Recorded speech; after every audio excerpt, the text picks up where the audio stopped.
န်ကြီးရကလေးရှိတယ်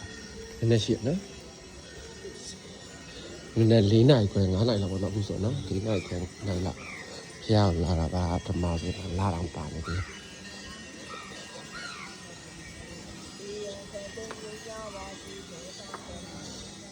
အမလေးတကယ်စွန့်တော့ဝဲတော့တယ်အပြန်ကြောင်းဝင်မယ် ပြန်တစ်ပတ် ဒီတစ်ပတ်ပတ်လိုက်နော်ဒါတော့မနေ့4နိုင်ခွဲအရာထားရရတယ်ဖျားလာခဲ့တာခင်ဗျာပြီးရရှင်ထမ်းရွတ်ပါမယ်ထမ်းလေးပဲပတိလေးစိတ်တယ်မနော် ဩကိုစိတ်တာကုန်လို့ အစီမပြန်ကြမယ်ချမ်းရွတ်ဒီစိတ်အေးလေခဏမလို့တော့စားမယ်လေ